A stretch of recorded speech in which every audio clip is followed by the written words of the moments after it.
Merci, mon cher ami, le président Al-Maliki, qui nous a fait l'honneur d'être ici suite à cette invitation dans le cadre de la coopération multiforme et multidimensionnelle que nous entendons entreprendre avec le Parlement marocain. Pour les efforts que nous sommes en train de faire au niveau du Parlement de la CEDEAO pour nos populations. C'est dans le cadre de l'accélération du processus d'intégration, bien sûr, de la libre circulation des personnes et des biens, mais aussi du schéma de libéralisation des échanges pour arriver à un marché commun, pour arriver à une monnaie unique au niveau sous-régional. La volonté exprimée par Sa Majesté le roi Mohamed VI n'est plus à démontrer quand on sait que le Maroc a réintégré l'Union africaine et a présenté une demande d'adhésion au niveau sous-régional, au niveau de la famille de l'Ouest, l'Afrique de l'Ouest.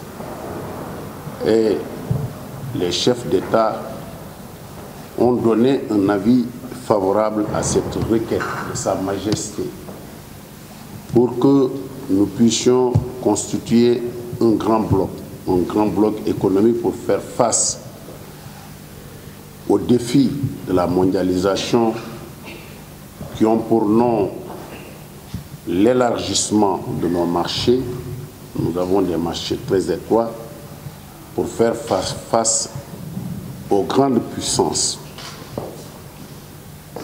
Nous, en tant que parlementaires, nous avons un rôle essentiel à jouer parce que nous portons la voix des populations. C'est la raison pour laquelle nous avons mûri cette réflexion d'aller déjà ensemble, de travailler dans le sens de porter la voix de nos mandants, c'est-à-dire de voir plus loin. C'est le sens qu'il faut donner à cet axe de coopération entre le Parlement marocain et le Parlement de la CEDEAO. Et je l'ai dit tantôt, Monsieur le Président, en 2016, quand nous sommes arrivés à la tête de ce Parlement, nous avons inscrit notre mandature dans l'axe principal d'accélérer le processus d'intégration dans tous les domaines. Donc, nous avons privilégié cette diplomatie parlementaire et nous voulons une diplomatie parlementaire incisive, c'est-à-dire aller au-delà de l'Afrique de l'Ouest, mais aller chercher des réponses aux défis qui ont pour nom la mondialisation dans tous les aspects, c'est-à-dire la sécurité, mais aussi permettre aux uns et aux autres de se déplacer librement. Et le Maroc constitue une plateforme intéressante parce que du nord au sud, vous constituez une zone de transit, d'abord pour nous, Africains de l'Ouest, mais une zone d'asile aussi, parce qu'il fait bien au Maroc. Tout le monde aimerait être au Maroc. Donc, nous devons œuvrer à ce que nos relations soient plus fluides. C'est la raison pour laquelle, Monsieur le Président, nous sommes venus répondre à votre invitation et de demain nous allons aller dans le centre des préoccupations de nos populations pour échanger, pour voir ce que nous pouvons faire pour arriver à mettre en œuvre la volonté exprimée par les précurseurs de la CEDEAO, mais de Sa Majesté, le roi Mohamed VI, qui a vu juste. Il a vu juste en réintégrant sa famille naturelle, qui est l'Union africaine, mais aussi en voulant approfondir sa démarche, parce que déjà le Maroc est présent dans la plupart de nos États.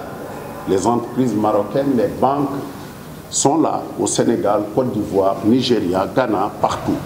Donc, autant trouver des modules opérationnels pour que ce qui est en train de se faire puisse prospérer au bénéfice des populations, au bénéfice du secteur privé.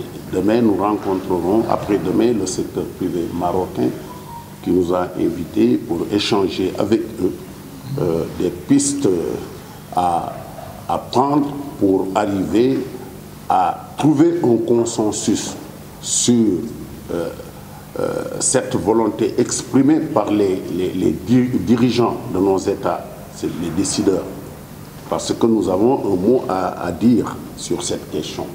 Il s'agit de l'adhésion du Maroc, de l'intégration, que ce soit au niveau de l'Union africaine, parce que nous devons arriver à harmoniser nos positions pour que l'Afrique parle d'une seule voix.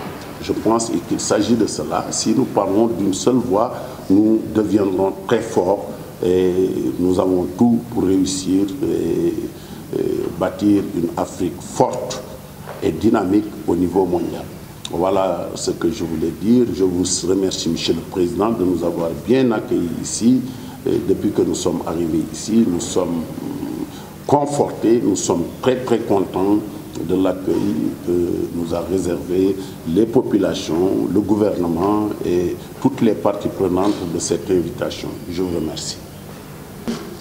بل واختيار يتوجه نحو المستقبل، خاصة أننا نعيش زمن العولمة، وزمن العولمة يتطلب تكوين تأسيس